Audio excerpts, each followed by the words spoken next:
Hello everyone, welcome back to my channel. आज हम start करेंगे पार्ट 17 ऑफ इंडियन कॉन्स्टिट्यूशन से। ये कवर करता है आर्टिकल 343 से लेके 351 तक। इसको हम 4 चैप्टर्स के अंदर डिवाइड करके स्टडी करेंगे। शेड्यूल 8 जो है उसके साथ ही डील करता है, उसमें से इंक्लूड किया गया है। और इसके अंदर क्या आता है? Official language. Union, state, judicial, inter government communication के लिए जो भी लैंग्वेज यूज होगी ऑफिशियल, उसके बारे में ये बताता है। इसका चैप्टर 1 जो है वो डील करता है लैंग्वेज ऑफ यूनियन, यानी कि सेंटर गवर्नमेंट की तरफ कौन सी लैंग्वेज यूज की जाएगी। आर्टिकल 343 बताता है कि हिंदी जो है देवनागरी स्क्रिप्ट यानी कि देवनागरी लिपि के अंदर उसको ऑफिशियल लैंग्वेज जो है अनाउंस किया गया था for union.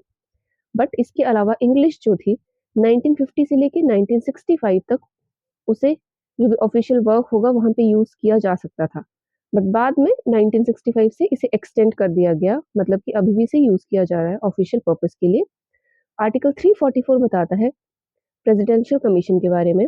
President of India के पास एक अधिकार रहता है कि वो एक पार्लियामेंट्री कमेटी जो है उसे अनाउंस करेंगे। उस कमेटी का क्या काम रहेगा? वो चेक करती है fair use of Hindi, Hindi का अच्छे तरीके से प्रयोग हो रहा है भारत में या फिर नहीं।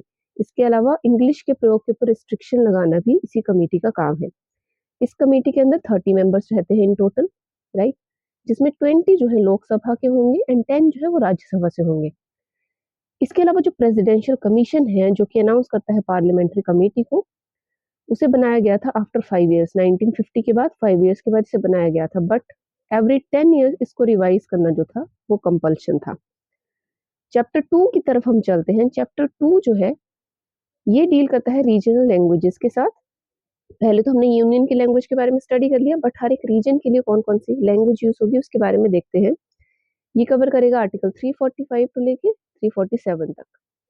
345 आर्टिकल कहता है कि जो स्टेट लेजिस्लेचर है वो डेजिग्नेट एक से एक या एक से ज्यादा लैंग्वेजेस जो है उनको डेजिग्नेट कर सकते हैं स्टेट लैंग्वेज। अगर उन्होंने किसी भी लैंग्वेज को डेजिग्नेट नहीं किया है स्टेट लैंग्वेज या फिर रीजनल लैंग्वेज, तो इंग्लिश जो है वो ऑफिशियल लैंग्वेज रहेगी on state level also. Next is article 346। ये बताता है इंटर स्टेट कम्युनिकेशन के बारे में। दो स्टेट्स किस तरीके से आपस में कम्युनिकेशन करेंगे, उसके लिए जो भी लैंग्वेज है यूनियन उसे ऑथराइज्ड करेगी, यानी कि जो सेंट्रल गवर्नमेंट है वो बताएगी कि इंटरस्टेट कम्युनिकेशन के लिए कौन से लैंग्वेज का यूज किया जाएगा। अगर यूनियन ने किसी भी लैंग्वेज को डिफाइन नहीं किया है तो उस सिनेरियो के अंदर हिंदी जो है वो इंटरस्टेट कम्युनिकेशन की लैंग्वेज रहेगी। आर्टिकल 347 बताता है president can recognise state official languages. State की जो ऑफिशियल लैंग्वेज है वो प्रेसिडेंट के द्वारा रिकॉग्नाइज की जाएंगी। किस बेसिस के ऊपर? On the basis of population demand. Suppose कोई साउथ की स्टेट है, वहाँ पे तेलुगु बोलने वाले लोगों की मेजोरिटी है और लोग जो है डिमांड करते हैं कि तेलुगु को स्टेट ऑफिशियल लैंग्वेज घोषित किया जाए, तो उस सिनेरियो में प्रेसिडेंट जो है उस पर्टिकुलर लैंग्वेज को रिकॉग्नाइज कर सकते हैं as state official language. Next is chapter 3, language of supreme court, high court and other courts के बारे में ये बताते हैं। दो आर्टिकल्स आते हैं इसके अंदर, 348 एंड 349। जो कोर्ट्स हैं, जुडिशरी है, सुप्रीम कोर्ट, हाई कोर्ट या फिर स्टेट लेवल के कोर्ट, ट्रिब्यूनल्स, वो कौन सी लैंग्वेज का यूज करेंगे फॉर देयर ऑफिशियल पर्पस। जो भी बिलिंग होगी उनकी या फिर प्रोसीडिंग्स होंगी उनमें कौन सी लैंग्वेज यूज होती है। तो फॉर सुप्रीम कोर्ट एज पर article 348 language used is English. For high courts language used is Hindi या फिर कोई अदर स्टेट लैंग्वेज जिसको ऑन पॉपुलेशन डिमांड या फिर मेजोरिटी पे प्रेसिडेंट ने रिकॉग्नाइज किया है as state official language. Next is article 349। ये आर्टिकल थोड़ा सा कॉम्प्लिकेटेड है। ये क्या बताता है? ये set of special stricter rule of language laws के बारे में बताता है। यानी कि जो कोर्ट्स के अंदर लैंग्वेज यूज हो रही है उसको चेंज करने के अगर कोई बिल पास किया गया है सपोज पार्लियामेंट के द्वारा, तो उसके लिए प्रेसिडेंट जो है उसका अप्रूवल होना मैंडेटरी है, कंपल्सरी है। यानी कि जो भी लेजिस्लेचर के मैटर्स हैं, जुडिशियल मैटर्स हैं, उनकी लैंग्वेज जो है ऑफिशियल उसको चेंज करने के लिए जो भी बिल पास किया जाएगा वो प्रेसिडेंट की सैंक्शन या फिर प्रेसिडेंट के अप्रूवल के द्वारा ही पास किया जाएगा on the recommendation of language commission. ये बहुत इंपॉर्टेंट है। और ये पर्टिकुलर आर्टिकल जो था ये कब अप्लाई किया गया था?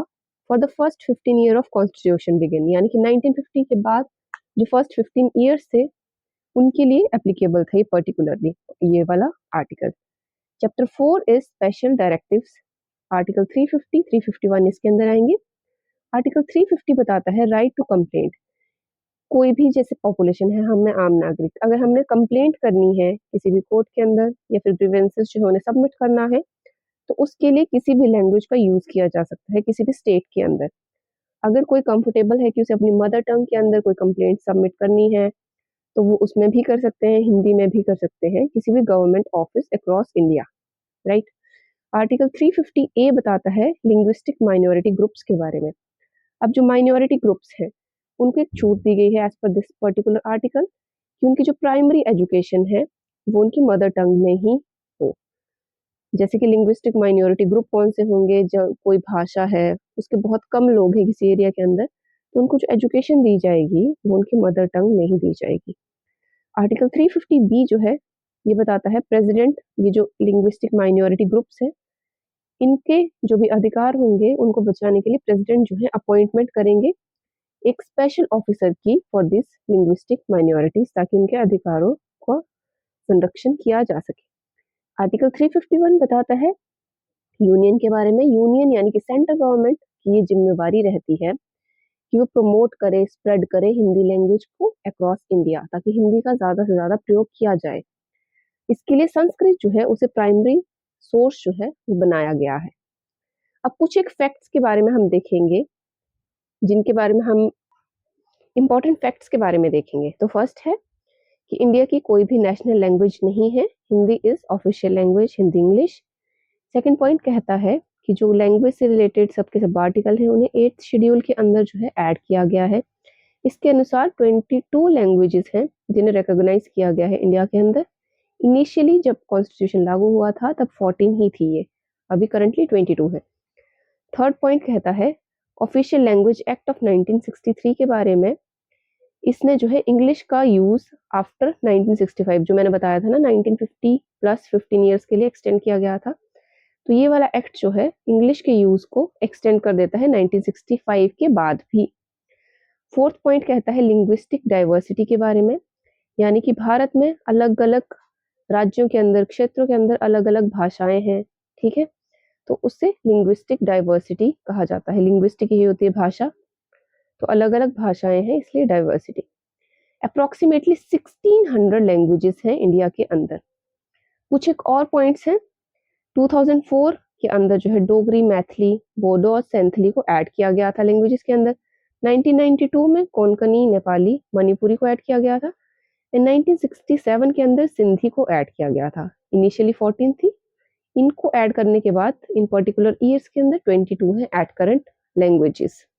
तो ये थे हमारे पास आर्टिकल जो कि बताते हैं लैंग्वेजेस ऑफ इंडिया के बारे में। अगर आपको ये समझ आए हैं तो चैनल को ज़रूर से सब्सक्राइब करें, औरों के साथ भी शेयर करें, औरों से भी सब्सक्राइब करें जो भी यूपीएससी के लिए प्रिपेयर कर रहे हैं। इसी के साथ वीडियो के ऊपर कमेंट करना ना भूलें, लाइक करना ना भूलें इसे। अगले पार्ट को देखने के लिए बने रहे चैनल के ऊपर। तब तक के लिए स्टे ट्यून्ड।